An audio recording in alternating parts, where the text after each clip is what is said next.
चिन्ताभिलपनां प्रज्ञापारमितामजाम् अनिरोधां नभोरूपां स्वसंविज्ञानगोचरां प्रत्येकैकस्यतां वन्दे त्रिकालजिनमातरम्। मैले यस्तो सुने एक समयमा भगवान राजगृहमा गृध्रकोट पर्वतमा ठुलो भिक्षु सङ्घका साथमा र ठुलो बोधिसत्व सङ्घका साथमा विहार गर्नुभएको थियो। त्यो बेलामा नै भगवान गम्भीराव सम्बोधनाम गरेको समाधिमा प्रवेश गर्नुभयो। त्यही बेलामा आर्य अवलोकितेश्वर बोधिसत्व महासत्व गम्भीर प्रज्ञा पारमितामा चर्या गर्दै रहँदा यसरी हेर्नुहुन्थ्यो कि 5 स्कन्धहरूलाई स्वभाव शून्य देख्नुहुन्थ्यो। अनि आयुष्मान सारिपुत्रले बुद्धको अनुभावले गर्दा आर्य अवलोकितेश्वर बोधिसत्वलाई यसो भन्नुभयो, जो कोही कुलपुत्रले यो गम्भीर प्रज्ञा पारमितामा चर्या गर्न इच्छा गर्दछ भने उसले कसरी सिक्नु पर्दछ? यति भनेपछि आर्य अवलोकितेश्वर बोधिसत्व महासत्वले आयुष्मान सारिपुत्रलाई यस्तो भन्नुभयो, हे सारिपुत्र, जो कोही कुलपुत्र या कुलपुत्रीले यो गम्भीर प्रज्ञा पारमितामा चर्या गर्न इच्छा गर्दछ उसले यसरी हेर्नु पर्दछ। ती पञ्चस्कन्धहरूलाई पनि स्वभाव शून्य देख्दछ। रूप शून्यता हो, शून्यता नै रूप हो। रूपभन्दा शून्यता बेग्लै होइन, शून्यताभन्दा रूप बेग्लै होइन। जुन रूप हो त्यही नै शून्यता हो, जुन शून्यता हो त्यही नै रूप हो। यसै गरी वेदना, संज्ञा, संस्कारहरू र विज्ञान पनि शून्यता नै हुन्।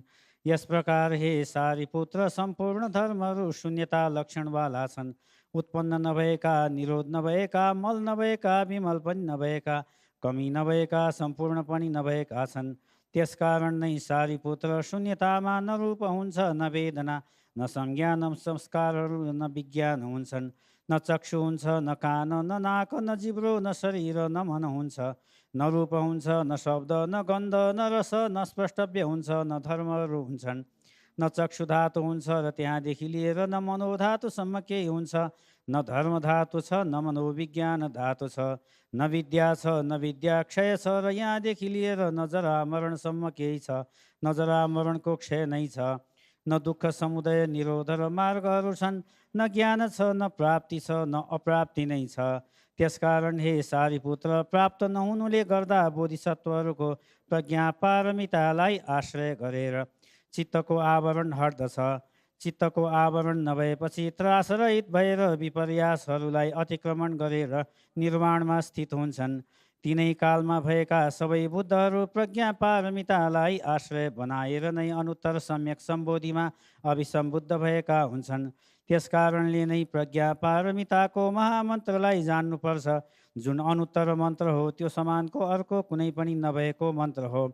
सबै दुःखहरूलाई शान्त पार्ने मन्त्र हो। त्यो सत्य हो, मिथ्या नभएको हुनाले प्रज्ञा पारमितामा बताइएको मन्त्र हो, जुन यस प्रकार छ, गते गते पार सङ्गते बोधि स्वाहा। गते गते पार सङ्गते बोधि स्वाहा। गते गते पार सङ्गते बोधि स्वाहा। यसरी सारिपुत्र, गम्भीर प्रज्ञा पारमितामा चर्या गर्न बोधिसत्वले सिक्नु पर्दछ। अनि त भगवान त्यस समाधिबाट जागेर आर्य अवलोकितेश्वर बोधिसत्वलाई साधुवाद दिनुभयो। साधु साधु कुलपुत्र, त्यो ठिक हो, कुलपुत्र, त्यो ठिक हो। गम्भीर प्रज्ञा पारमितामा यसरी नै बोधिसत्वले सिक्नु पर्दछ, जस्तो कि तिमीले निर्देश गर्यौ। तथागत अरहन्तहरूले अनुमोदन गर्नुहुन्छ। भगवानले यस्तो भन्नुभयो, उदात्त मन भएका आयुष्मान सारिपुत्र र आर्य अवलोकितेश्वर बोधिसत्व सहित त्यो सबै परिषद, देव, मनुष्य, असुर, गन्धर्व सहित लोकले भगवानले भनेको कुरालाई अभिनन्दन गरे।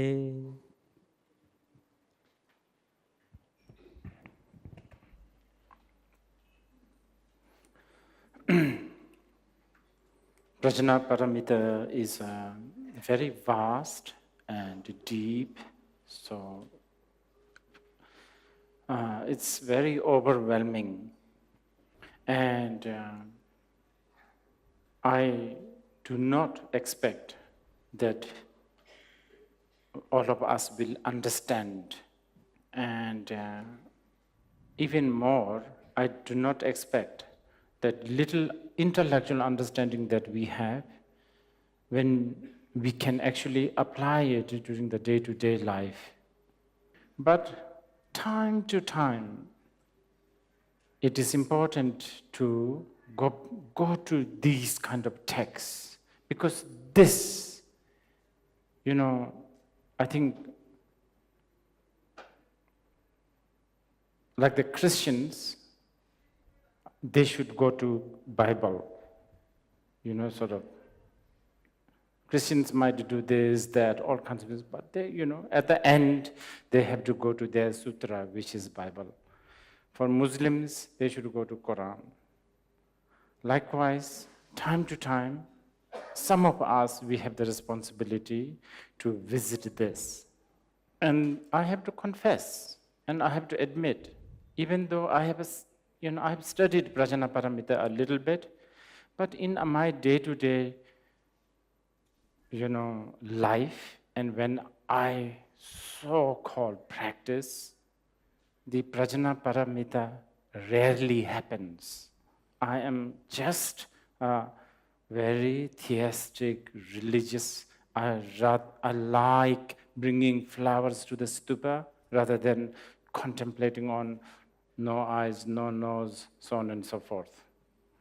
And I'm very happy with that. And I would suggest to those who aspire to be following Prajnaparamita, they should be also happy to just admiring, even though you don't really have the clue, what is Prajnaparamita talking about? Just some sort of a innate, sort of that joy or enthusiasm to hear the Prajnaparamita, to hold the text of a Prajnaparamita, or to tattoo tatyatha gate gate paragate parasam gate bodhisattva. Even that is really good. I know somebody might decided to tattoo a Buddha's face on their bum, but I think we Buddhists should not think of, sentencing a Buddhist fatwa to this person. I mean, the fact that this person have chose among so many artworks, chose to have the Buddha's face on his bum. That, to me, is a connection to the Prajnaparamita. So, some of you, those who are new or those who have a little difficulty in understanding these Prajnaparamita, don't lose your heart. It's important that we,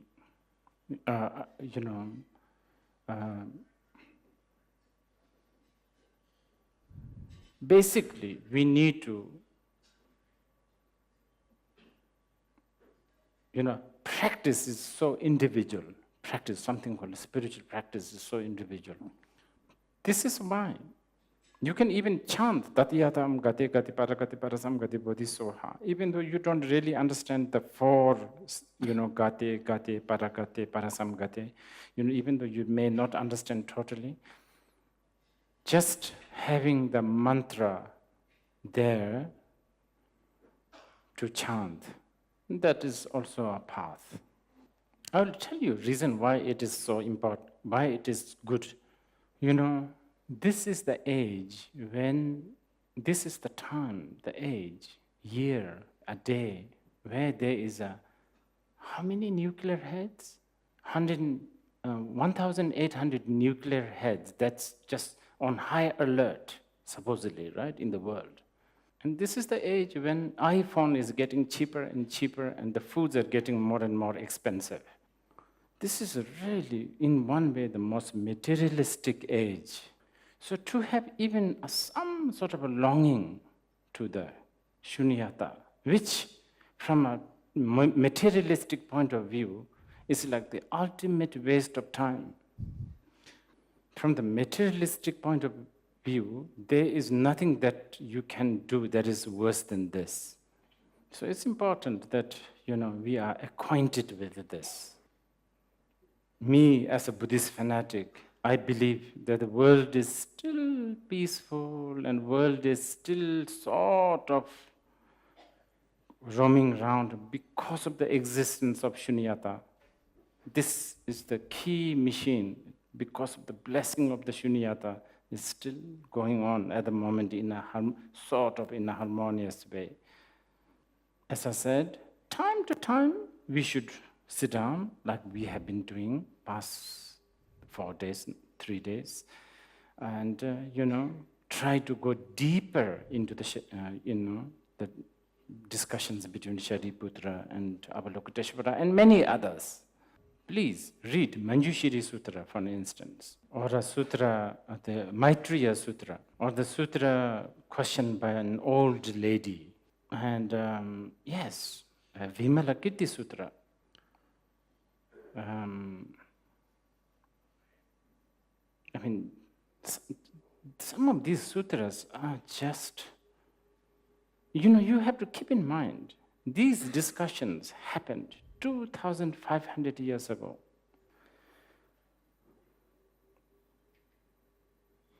When you study Prajnaparamita, then you will understand, at the least intellectually, a glimpse of Buddhist view. Right view is important. If you have the right view, then you have the right meditation, and then you, of course, have the right action. And the great thing about the Buddha Dharma is there is a myriad, hundreds and thousands of ways to approach to this view. From a very, very stunning, startling, methods such as Telopa hitting Naropa's head with his shoes and getting the Prajnaparamita instantly, Paltru Rinpoche talking to Nyoshul Lungtok, saying, "Can you see the stars? Can you hear the dogs barking in the Dzogchen monastery?" Nyoshul Lungtok says, "Yes." And Paltru Rinpoche says, "That's it." After hearing that, Nyoshul Lungtok have a complete shift. Everything that used to be so important is no more important. Everything that used to be so serious is no more serious. But that happens when you have the right condition. I could be telling you, can you hear the dogs barking in Bodhanath 100,000 times? Nothing will happen, for sure. And there's like hundreds and thousands of stories like this. Till very, very recently, even now it is happening. Jamyang Chintu Chokyi Lodre, kicking Chogjurlingpa, Choling, Nathan Choling, previous Nathan Chogling's stomach. And because Nathan Choling was having a gas problem, in the teaching, he kicked his belly, and then a big fart came out, and Nathan Choling got so embarrassed. And somehow that extreme embarrassment led to a shift.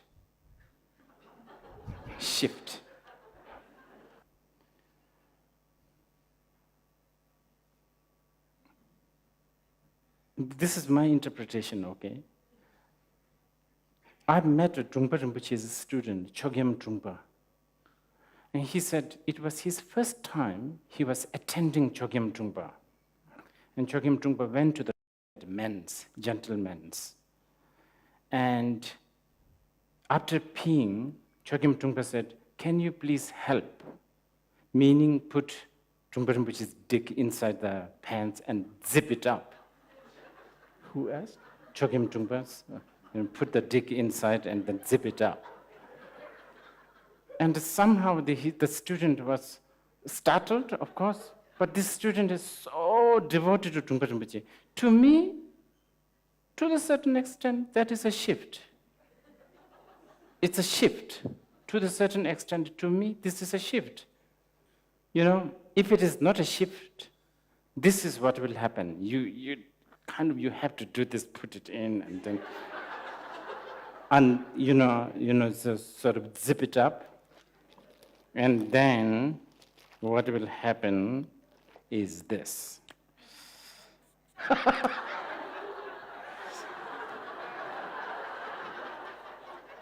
And never see this guy again.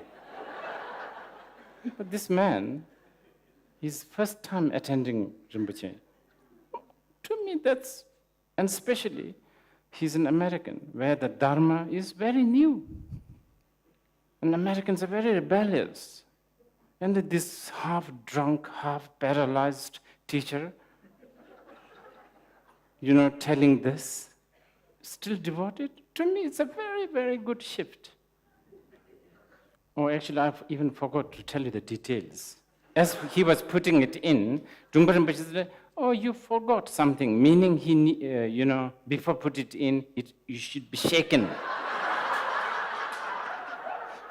For those of us who don't have that kind of merit, the shift has to come through hearing and contemplation, like what we are doing.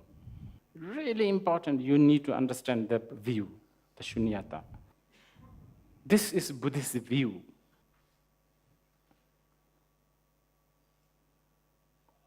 Shunyata, it does not have a rewarding system.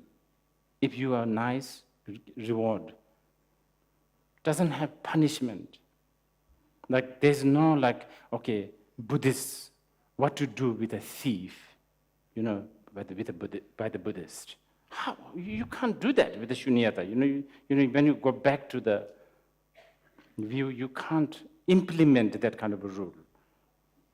What should a Buddhist wife who have an adulteress, how should we punish her?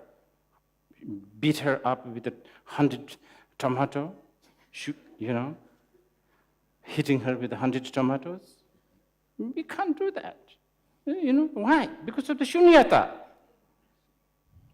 It has no interest in the social structure. This is very important, Prajnaparamita doesn't care whether the man gets married with a man. Prajnaparamita doesn't care if a woman sleeps with a woman. Very important this. I'm talking about the ultimate non-violence here, not the non-violence of getting rid of few guns or bullets. No, I'm talking about the real non-violence. It has no interest in social structure. There's no marriage ceremony, there's no divorce ceremony, nothing. How should one perform a marriage ceremony from the Buddhist point of view? No nose, no eyes, no husband, no wife. You can't. But from the relative point of view, oh yes, just this morning I married a couple. I threw some flowers on their head. I recited some auspicious verses, which is always to do with the Buddha, Dharma, and the Sangha. Those things are completely accepted. Even though shunyata has no interest in social structure, it can still help a lot to the society. There is no greater antidote for emotion than the shunyata or the Prajnaparamita. This is why in the text it says, this is the supreme mantra, remember? What is the supreme, the best, the most mightiest mantra is the shunyata itself. Of course, the tatyata, gate, paragate, parasamgate, bodhisattva is something that is sort of more, chewable, because we need to refer to something, so there's a chantable sort of. But the real mantra is the shunyata itself, everything. So let's talk about renunciation. We talk about how samsara is useless, samsara is futile, samsara is suffering, all of that. But that is not the real reason for renunciation. The real reason for the renunciation of the samsara is because the samsara is shunyata. It doesn't exist.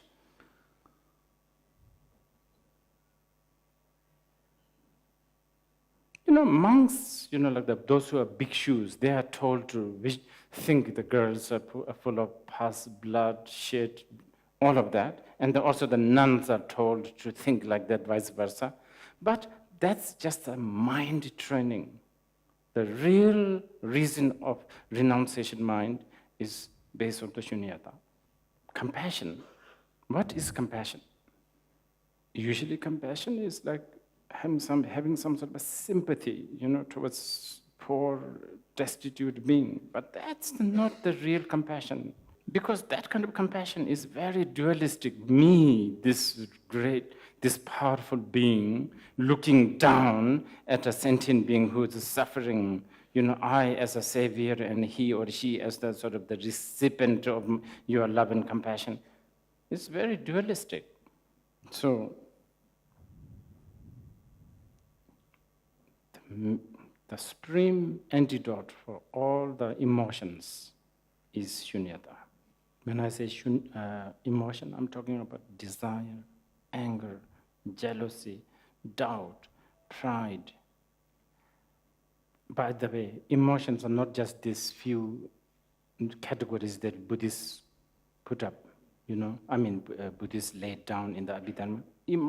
According to Abhidharma, emotions are endless. There's so many different sort of scales of emotions, different societies, different cultural background, different, upbringing, all will create a slightly different distinctive emotions. Lots of Asians, like Chinese, Tibetans, we have the emotion of, face saving. They do all kinds of strange things because they are trying to save their face. The Asians can be the most, like for instance, the Chinese, they could be very practical when it comes to saving the money. But ordering a food in a restaurant, especially if there's some other people, they will over-order just to save the face. And not just Chinese, the Tibetans, the Asians, we have this burden of being good girl and good boy, good wife, good husband, good kid, good mother, good father, good emotions. And then the West, I don't know so much, but has a lot of emotions related to guilt, I guess. Emotions related to guilt, emotions wanting to be, there's just, wanting to be, cherishing individualism, which then creates a successful business on something called dating service. You understand? You promote the individualism, and then that actually is good for dating services, because actually when you actually become totally individual and left alone by the rest of the people, you certainly realize you are alone. Then you go to a dating service. Just so many sort of, different hues of emotions. And then I think in the modern world, we have now new versions of emotions also. I should not say new, but, different hues of emotions. Facebook, Instagram, all this will create different versions of emotions. Like in the Instagram, a lot of people have a fake name or a fake identity, but then they also try to be kind of popular among that circle. That's a very interesting emotion. Sort of the mixture of not wanting to be known and then wanting to be known together. And a lot of our emotions, I think we learn also from the movies, because, Bollywood, Hollywood movies, they teach us how to also what to expect and what to assume. Please watch a movie called Uncle Boomin, Remembering the Past Life. It's a Thai movie, by the way. It's so boring, I'm telling you. But it's so good, it's fantastic. But boring because we are so used to the Hollywood way of thinking. There's just so many kinds of emotions, really, so many. Chains and whips. I think that's kind of a passé, isn't it, now? It's kind of, old, it's outdated. Nobody gets horny by looking at chain and whips anymore, looks like. And then, of course, there's, Apple Macintosh-related emotions, waiting for the next version emotions. That's just too many. Of all these emotions, you should really watch out. Two emotions. Doubt, you have to be careful with that one, because you do need some kind of analytical and skeptical and critical mind, which is important in one way, but on the other hand, you have to realize that critical mind is also just another emotion.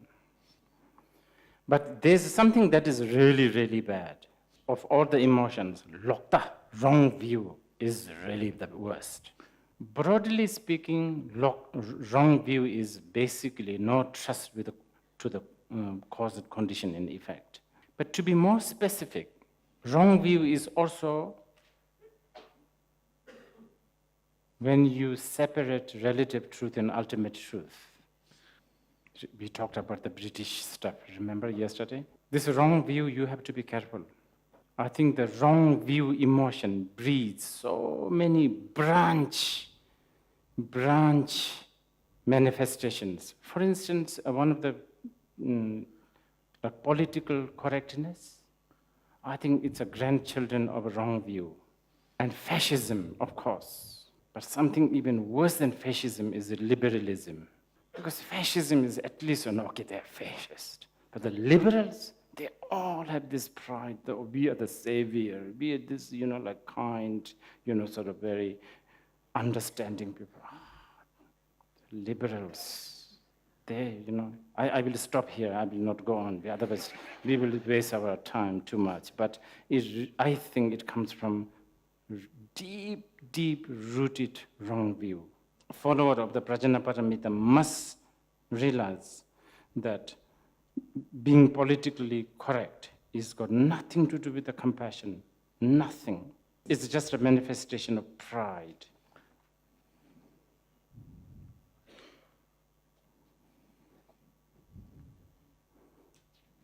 Anyway, those were just kind of not the most important, which just came out from my mouth. Sorry for going astray from the text. There was a few. Now, as I said yesterday, mainly we need to know, okay, I'll try to also summarize and come from different angle on the Shunyata. The Prajnaparamita, same thing. Just some tagline, so to speak, so that you will remember easily. What the point is, sort of the meaning of the Prajnaparamita, practically. And actually in our own mundane expression, sometimes we use appearance is deceiving. Yeah, we say that, right? Appearance is deceiving. That's quite good. That's, just really trusting that appearance is a deception. That's getting close to Prajnaparamita. But we don't do it enough. Only certain appearance we think it's a deception, but most of the appearance we trust as real. Okay. Apart from the 5 aggregate, there is 12 ayatanas and 18 dhatus, which are also told by Avalokiteshvara as non-existent. The purpose of covering the 12 ayatanas and the 18 dhatus is essentially to say that the world of subject and object are equally emptiness and emptiness, the four aspects of emptiness. Basically,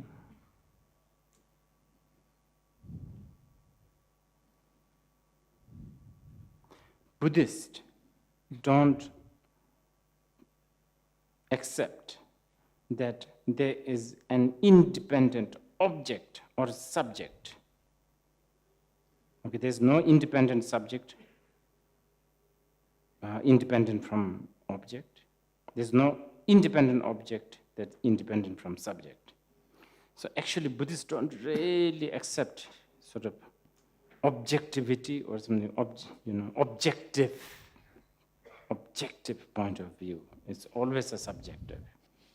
This is how one of the Buddhist schools called Vaibhashika Buddhism, they refute the existence of Almighty Creator. Because we are supposedly, believing the Almighty Creator came first and then He created all. But, for the Buddhists, they don't accept that because until someone thinks that he or she is the Almighty Creator, there is no phenomenon called Almighty Creator. And within this context, I'd like to just tell you this because we are in Kathmandu and we are surrounded by deities. So I'm going to talk a little bit about deity, even though this is not the right time. We are not talking about Tantra, and deity is related to Tantra. But I just want to clarify this. The Sanskrit word Deva, Bhagavan, Deva. The real deity is Prajnaparamita. Form is emptiness, emptiness is form. That's the real deity. But that is difficult to be, it's difficult to understand by us who are so used to tangible things. So it's a bit like this. Okay, let's say I'm the teacher. Let's say I'm a good teacher. And I have these students from the very, very, the complete, really good faculties to all, it's lower.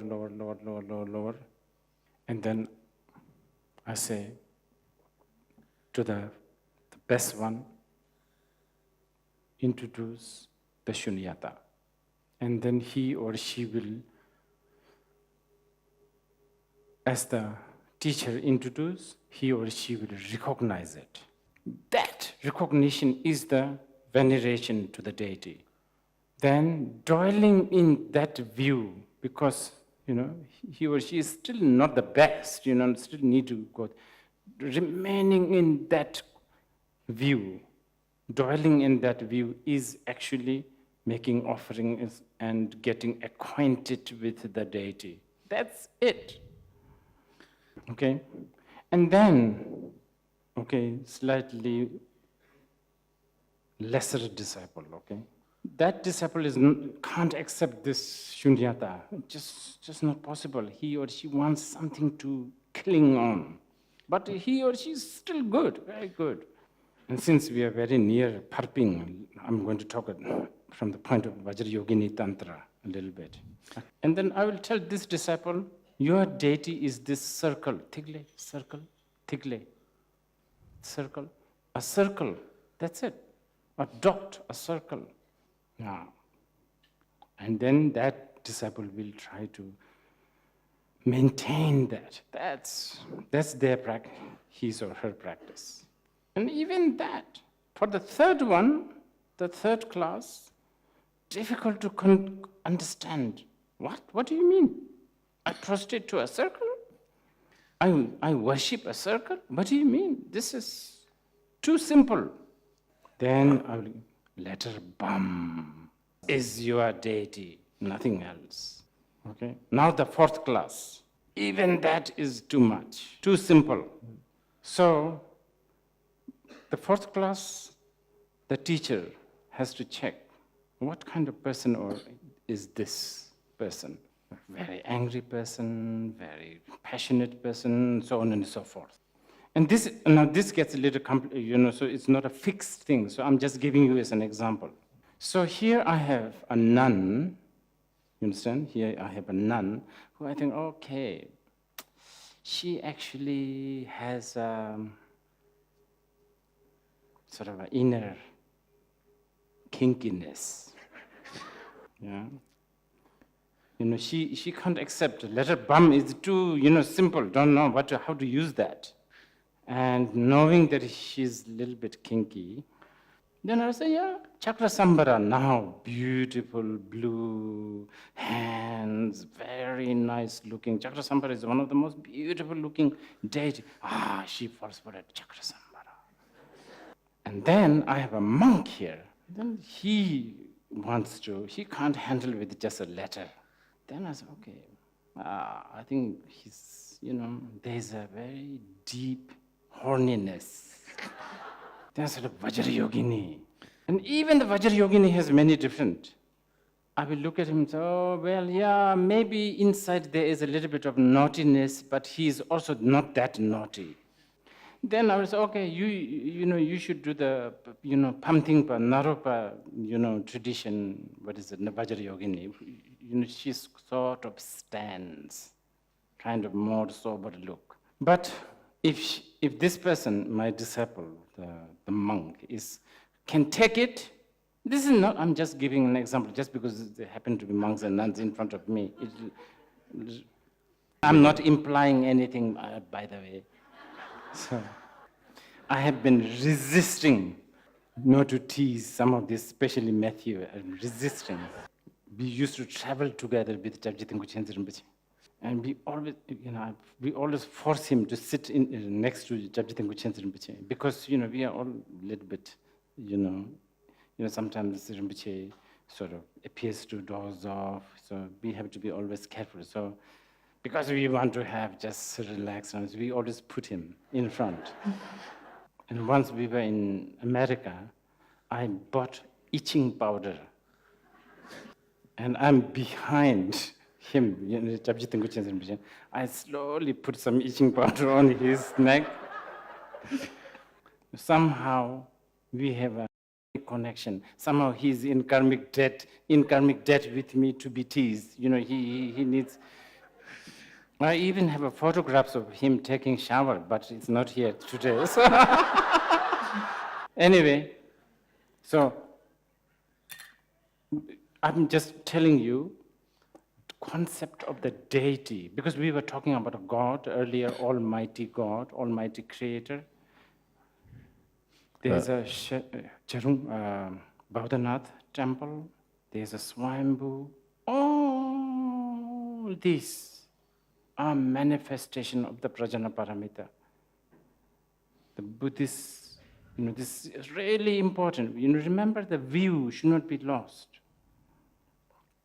And so that's basically why there's a 12 ayatanas and 18 dhatus. And after that, actually, Prajnaparamita goes even further. Marikpa seba mepani gashi me, gashi sebi pardoya medo. Tejin dunga gunjunga gopada lam yeshime tobe matopa medo. Just amazing. There is no ignorance. There's no also end of ignorance. There's no death. There's no end of death. There's no Four Noble Truths. This is the same guy who taught the Four Noble Truths. He's saying this. You need to know this. This is the brilliance of the Shakyamuni. Basically, it's important you know that Buddhism is not a survival kit for some tribes. It's not made only for Indians. It's not bound by culture, race, gender, none. The core teachings of the Buddha. So this is the information that you need to know. I mean, not in this sutra, but in some sutras, it's quite amazing, actually. For instance, Vajrachedika Sutra, Vajrachedika, Dojichepa, Vajrachedika Sutra. It's so amazing. Like, it begins with how the Buddha folded his robes and put the begging bowl somewhere, and then he said, all this setting, beautiful, as if they all matter. And towards the end, Buddha said, there is no teaching, there is no Buddha. It's incredible, So these,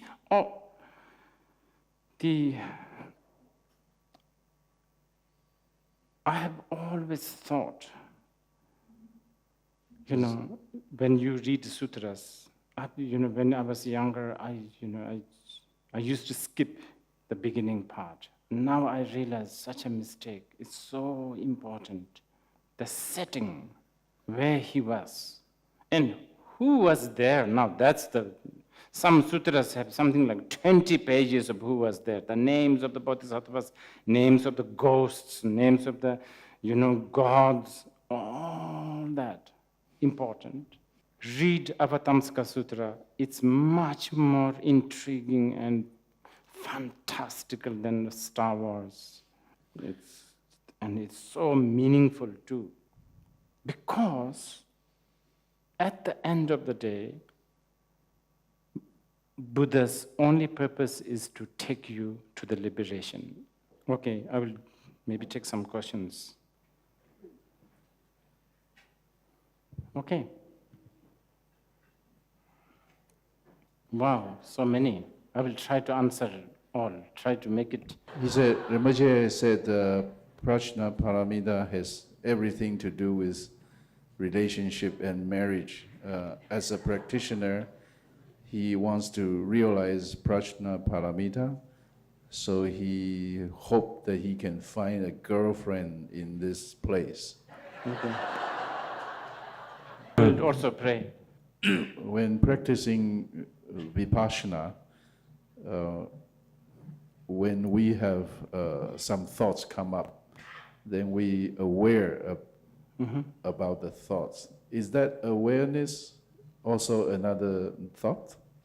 Probably for now, but it's okay, it's very good. Oh, you use mirror to explain the form is emptiness, empty is form. You say more about it? What's the mirror represent? Just the mirror reflection of the mirror, right? Mirror? He said the mirror. Yeah. The reflection is, you can't really say it's not there. You can't also say it's really there. So that's what I was using the mirror. It's not the best example. Thank you, Rinpoche. Could you please explain us why is Shariputra asking Avalokiteshvara and not, for example, Manjushri? Why is Manjushri not mentioned in the sutra?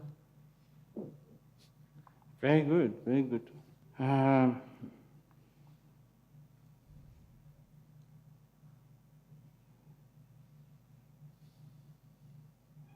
First of all, there are a lot of sutras where Manjushri is involved. Like a Vimalakirti Sutra, there Manjushri is a big part. Prajnaparamita, it does have this sort of connection with Avalokiteshvara. I have been asked this question before, and I don't have a proper answer, but I have a guess. I am guessing something. Of all the bodhisattvas, if you lined up, of all these bodhisattvas, one have to admit Avalokiteshvara is the most popular. For instance, in Tibetan Buddhism alone, the whole Nyingmapa is connected to Avalokiteshvara. Guru Rinpoche and Avalokiteshvara, Longkutu Jichimbo, they say, Drugupema Jungne, it's connected to Avalokiteshvara. Avalokiteshvara is big business, big. Avalokiteshvara takes in the form of Shiva, and that's how he manipulates these Indians. Avalokiteshvara goes to China and have a sex change. That's how she manipulates the Chinese.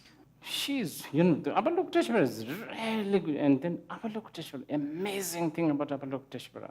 I've even seen Guanyin statues in the Taoist temple. That is just so, this shows she's just so good in coming in. Okay, I'm telling you this because there's something called Xingzhong. Xingzhong, how do you say? The bodhisattvas, they pray for the future land. How do you? Yeah, manifesting the pure land. They are supposedly, they do that. And supposedly this desiring realm is something that Avalokiteshvara, when he was a younger sort of beginning bodhisattva, he really had the aspiration that this is his territory, so to speak. And also there are other things, like one would think that Avalokiteshvara is always going to talk about love, compassion, hugging, and all of that. But, as you can see, he's as sharp as Manjushri, which is good. And the choice of Shariputra asking this is very important also, because he's supposedly the smartest of all the arhats. Sharipu, Sherpachan Namji Chok, we call him, he's the most smart one. So giving him the role for somebody who's asking the questions, the smart guy asking the questions instead of answering, that's quite a good one. Okay? Could you please talk a little bit about Tibetan practices that combine Prajnaparamita with compassion, and why the body offering called Cho is probably the best one? Why it is the best one? Well, yes. Okay. Yeah, actually there's nothing that is Tibetan practice that is not combined, Prajnaparamita and compassion. Nothing. But Padamba Sanjay and Machik Labdrin, they were very smart. They got the branding of the Prajnaparamita for their teaching. That's so good. Machik Labdrin, incredible. How she, she defeats the four maras with the Prajnaparamita, with these four aspects of the emptiness that we have been talking, and then she sort of has these four maras waging war towards the four maras with the four aspects of shunyata. Machik Labdran, she is a peerless. But Jo is a practice of taking the fear as the path. Let's say we are all hijacked or we are all terrorized right this very moment, and everybody's getting killed one by one. And then you, for instance, you or me, we are so afraid. But at the height of the fear, desperation, you suddenly end up becoming something so heroic. You understand? This is the element that Padamba Sanjay and Machik Labdran managed to sort of, hype it up. Because in fact, as a samsaric being, we should be in that kind of paranoia all the time. Rinpoche, this morning you were mentioning about someone might put a tattoo of the Buddha on their bum, and that person maybe shouldn't be punished. You mentioned like kill them or something. So, there's many examples of like someone's dress, they might have a Buddha below the waist, someone might put a Buddha on a doormat. I've seen such kind of pictures on like Facebook or something on media. So, also we're taught many times in preliminary teachings and centers, don't put your feet towards the holy objects, towards the master, so on and so forth. So, I want to ask, to what degree, are these these are like very good tips of mind training, and to what degree is it something like our misconception, or does it depend on situation and person? This is all true. They are all right from all angles. It's all a motivation, like in the Gunzang Lami Shalung, the Tata, the small stupa, somebody tried to put it in a higher place, and then another body come, and then the shoe, they put it, and then another thought, we build a temple, all have an equal merit. It's like this. If somebody, like your friend, liking the Buddha's face, put a tattoo on his bum, that, he has some sort of a merit. But then on the other hand, you go, this is not the right thing to do. I will sponsor you to erase this. It's a good thing you should do. You should do that. Yeah, it's not automatically demerit, is what you're saying. It's not automatically demerit someone. Is it sort of automatically No, it's demerit? all motivation. It's all, Rinpoche, my first question is, what is the non-dual of compassion and wisdom? And my second question is, is the ultimate as same as the four directions of emptiness, or in other words, the interdependent origination? Are they the same or not? If they're not the same, so there must be another ultimate go beyond. No, four. they are same. Okay, so if they're the same, I have other two questions. So, sorry. Okay.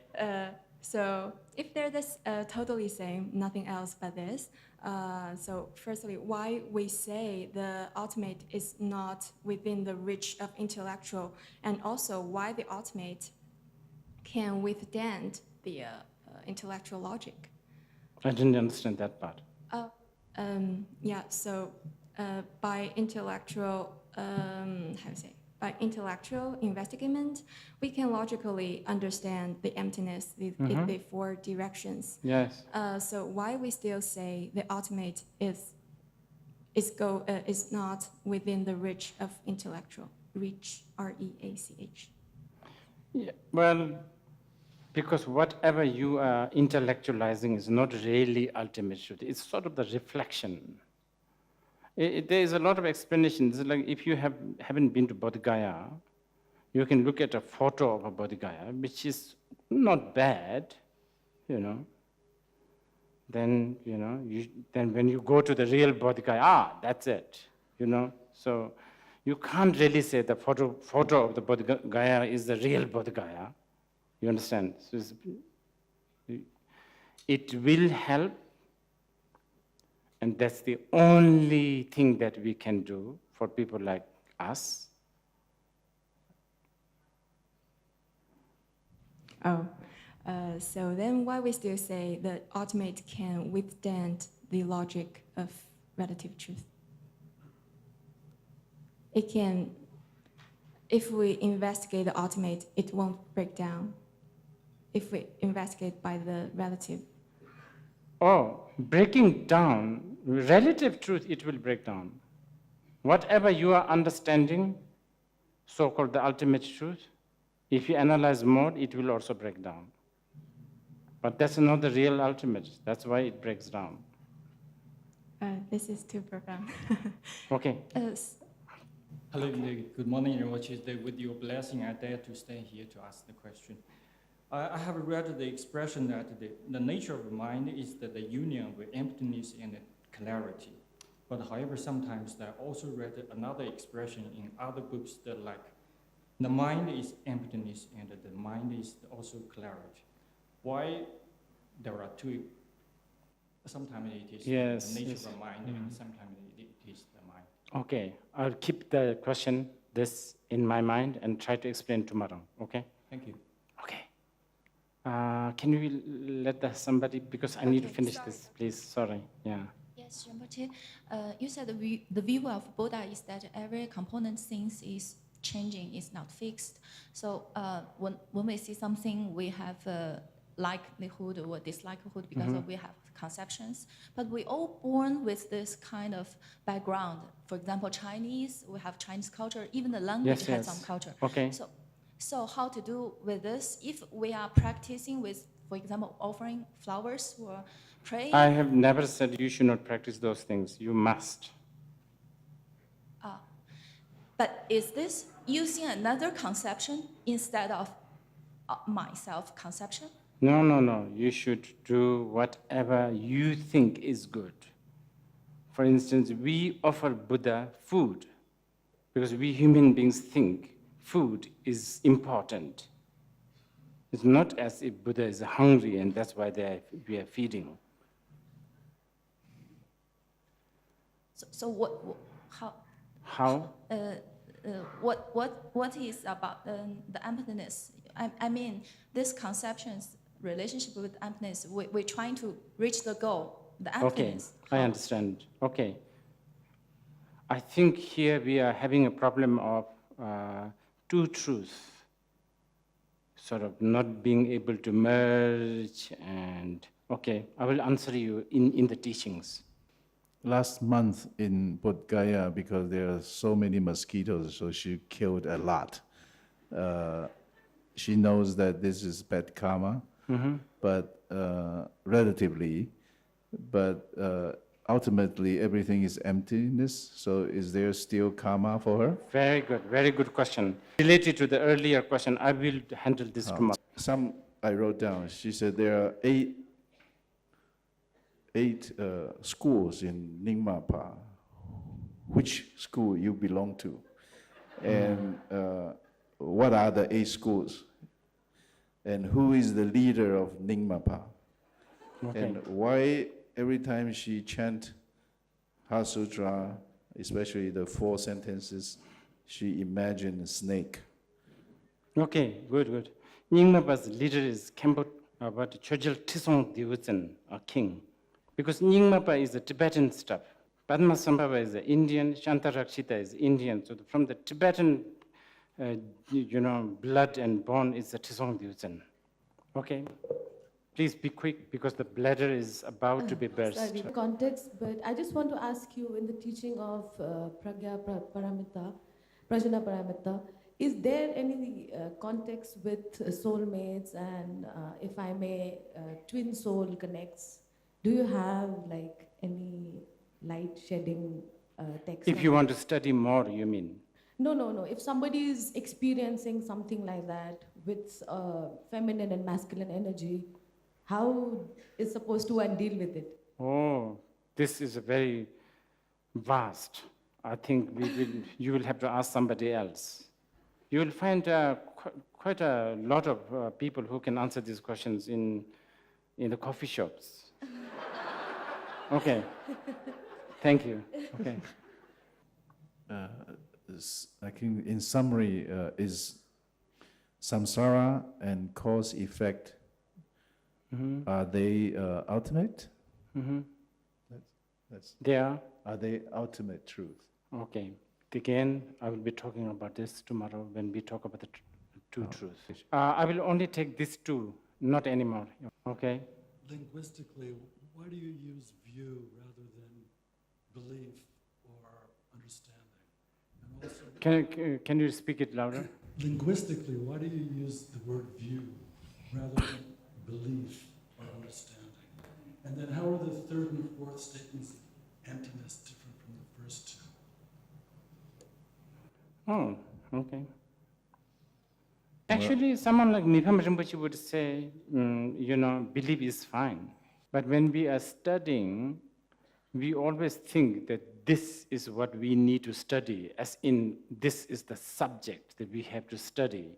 So the word view is, because the belief is more like the subject. So the view, the object, and the belief, the subject. Okay, the 2 other, that's an important question actually, because tendency, again, I will, maybe there's too much things to talk tomorrow, but tendency is you may think that emptiness is more higher, holier, or more sort of a more exotic than the form, or the vice versa. So in order to delete that, in order to pacify that, the 3rd and the 4th expression is necessary. Because for instance, like you want to understand emptiness, you will even think like that. You will never think, I want to understand form. You will assume that I know about form, but I don't understand this emptiness business. You understand what I mean? Whereas Avalokiteshvara is saying that they are the same thing. Okay, very quick one. Hello, Rinpoche. How are you? Very good. I'm a great admirer of your faculties. I just have to say this. Okay. I was wondering, is another word for relative truth, could that be flexibility, versatility instead of deceptiveness? And if it's flexibility, does it matter? I'm not a British Buddhist, by the way, but why not cherry pick? It's all the same thing. You can be flexible. I'm sorry for interrupting your bladder. Okay, 2 things I should tell you. You are improving with your character practice. Thank you, Rinpoche. The interesting question, I would actually use the flexibility to shunyata. So flexibility more on the flexibility is not necessary, flexibility sounds nice. You need that negative word. Okay, let's Thank you, Rinpoche.